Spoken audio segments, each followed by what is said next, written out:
تو جو ایگزامپل وہ تھراپسٹ دے رہی تھیں جو مجھے بڑی اچھی لگی، وہ یہ کہتی ہیں کہ آپ یہ سمجھیں کہ یہ آپ کا دماغ ہے، یہ جو باسکٹ ہے، اور یہ جو ساری سوچیں ہیں آپ کی یہ اوور فلو ہو رہی ہیں. مطلب میں 5 سال کا تھا تو میرے ساتھ یہ ہوا، میں 10 سال کا تھا تو میرے ساتھ یہ ہوا. جب کوئی کوچ کے پاس آتا ہے اور تھراپسٹ کے پاس کبھی نہیں گیا ہوتا، جیسے کہ اکثر خواتین میرے پاس آتی ہیں اور ان کا دماغ ہر وقت سوچوں سے بکھرا ہوتا ہے، ان سے بات کچھ کرو تو وہ کوئی اور سانحہ واقعہ نکال کے سنانا شروع کر دیتی ہیں، کوئی اور بات کرنا شروع کر دیتی ہیں، تو دماغ بھرا ہوا ہے. اور 2 سال کی عمر سے لے کے تو اب 50 سال کے ہو گئے، 60 سال کے ہو گئے، تو بہت ساری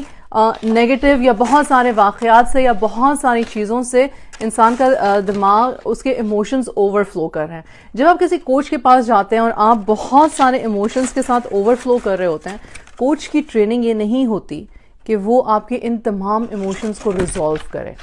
تمام ایموشنز کو ریزالو کرے. اور اکثر مجھے یہ بات سمجھ میں نہیں آتی تھی کہ لوگ تھراپسٹ کے پاس جا کے اتنے ناخوش کیوں ہوتے ہیں. وہ تھراپسٹ بتاتی ہیں کہ جب آپ تھراپسٹ کے پاس جاتے ہو اور اتنا آپ کا دماغ اتنا ایموشنز کے ساتھ اوور فلو ہوتا ہے، جس کو آپ کہتے ہیں میری سوچیں ہی نہیں بند ہو رہی، میری سوچیں ہی نہیں بند ہو رہی، میں آگے زندگی میں قدم کیسے لوں، میری سوچیں ہی نہیں بند ہو رہی. تو وہ کہتی ہیں کہ تھراپسٹ کی جو جاب ہے، تھراپسٹ کی، کوچ کی نہیں، وہ ان سوچوں کو لیتے ہیں، وہ اس کو کہتے ہیں کہ آپ پروسیس کریں، ان کو انفولڈ کریں اپنے ٹائم سے. اکثر تھراپسٹ آپ نے دیکھو گے سنتے ہیں، بہت زیادہ سنتے ہیں، تھوڑے سے سوال کرتے ہیں لیکن آپ کو آپ کی بات پوری کرنے دیتے ہیں، اور جب تک آپ کی بات پوری ہوتی ہے سیشن ختم ہو جاتا ہے، رائٹ. لیکن ہوتا یہ ہے کہ آپ نے وہ میموری کو انفولڈ کیا، اس کے بعد آپ نے اس کو پروسیس کیا، اور اس کے بعد آپ کو وہ کہتے ہیں کہ ٹھیک ہے اب یہ آپ نے بات کر لی ہے، اب آپ نے اس بات کو ریزالو کر لیا ہے، اس غم کو آپ نے دہرا کے اس کو اپنے طریقے سے دوبارہ سے ریوزٹ کر کے اس کو ریزالو کیا ہے، بات ہو گئی ہے، اب آپ اس کو نیٹلی فولڈ کریں. پہلے وہ ایسی تھی،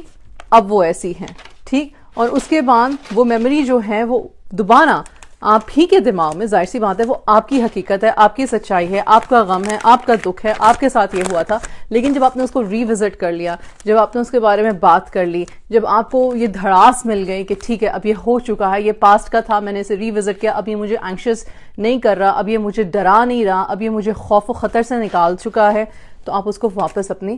میموری میں ہی ڈالتے ہو. لیکن اب وہ ایک بہتر طریقے سے آپ کی میموری میں ہے. اور وہ تھراپسٹ کہتی ہیں کہ پھر اسی طرح سے باقی سارے جو آپ کے پرانے ٹراماز ہوتے ہیں، جب آپ ان کو فگر آؤٹ کر لیتے ہو تو اس طرح سے آپ اپنے دماغ میں واپس سیٹل ہوتے ہیں. یعنی کہ آپ ان چیزوں کو ریوزٹ کر کے ان کو بہتر طریقے سے ریزالو کر کے آگے چلتے ہو، اور پھر یہ جس کو آپ کہتے ہو نا کہ دماغ کا کچرا، وہ یہاں پہ نہیں بسا ہوتا، وہ ریزالو ہو چکا ہوتا ہے. ان کی یہ ایگزامپل اتنی اچھی تھی کہ مجھے لگا کہ مجھے لائف پہ آ کے ان کی یہ ایگزامپل دینی چاہیے، رائٹ.